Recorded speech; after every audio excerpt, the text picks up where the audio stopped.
where's Mama? Where's Mama? Hello. It's all very exciting. Oh, got the bit of paper. Tickle, tickle.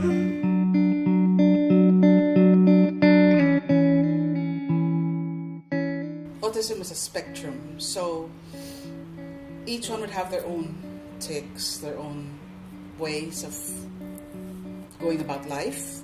So I'm an occupational therapist, but my specialty is paediatric mental health. So I do a play-based therapy with clients with mental health issues, kids all day. So that's obviously really fun and rewarding, but it's really rewarding to see change with kids or helping families to overcome challenges that they might be having with their kids, or helping kids to reach their potential more and function more to their potential in their everyday kind of activities and things. So the kind of therapy I do is child-led, so we kind of follow Lily's interests, and so for Lily that's her biggest interest is the hammock that we have, the lycra hammock, so she likes to hang out in there and we sort of follow her lead with that, but we'll also do some other swings and things with her as well, depending on kind of what she wants to do. My job entails supporting the students in school with their educational needs as they complete tasks assigned to them by their teacher. I assist the students with their personal needs, like eating, toileting, and even just moving around the school. I personally feel great when I teach the children who they are. When they can recognize their face in the mirror or recognize their name on the wall, that is quite satisfying. So autism is a social communication disorder, so it's a really diverse diagnostic category, but everyone with autism has at their core a challenge around their social communication and their understanding of social interactions with others. So they might have lots and lots of different things, but they'll all have that in common. I met Lily 6 years ago, and in those 6 years I worked closely with Lily for at least half the time.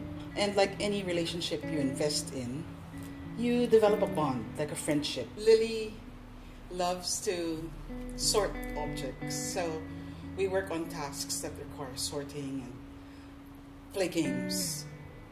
She used to enjoy racing me in the oval, but she knows she'll beat me at that. So we would run around the oval, and she'd just wait for me because I'd hobble along way behind her, and she just waited for me at a certain point. So with Lily, the main thing we're working on is trying to develop her engagement with others and her reciprocity in interactions. So that's why we're kind of following her lead, meeting her where she's at, and then trying to get some interaction out of her. Sometimes that's very bossy interaction where she's telling me what to do, but we're trying to build her capacity to engage with others.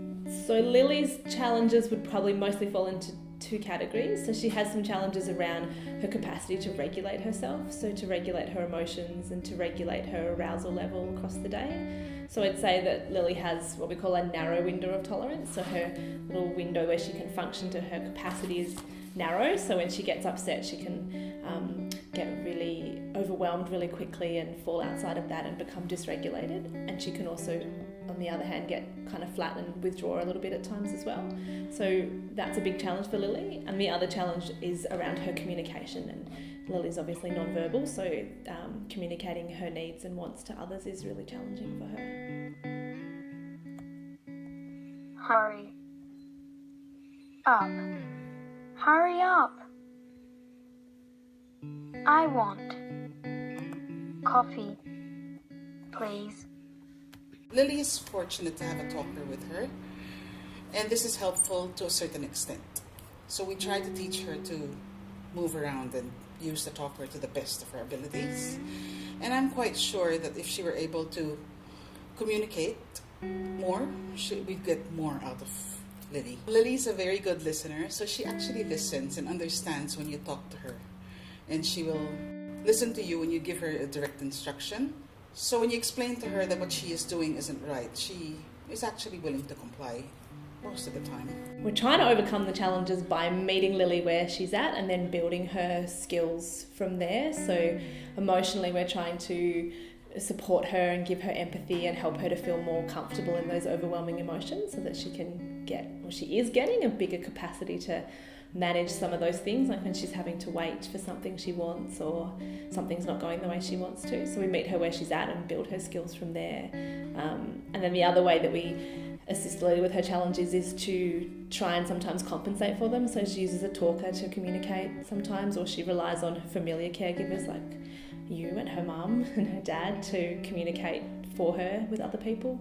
So we're kind of trying to build capacity, but we're also trying to support her and accommodate her needs at the same time. People tend to have a stereotypical idea about what autism is, but if you've met one person with autism, that's just one person with autism. So it's important for people to understand how diverse autism is. I think also to understand that it's not bad parenting or anyone's fault, that situations like that, and that they're not judging parents for the situation that they're in. But yeah, and that people with autism can give a lot to everybody. Just wonderful people just like everybody else.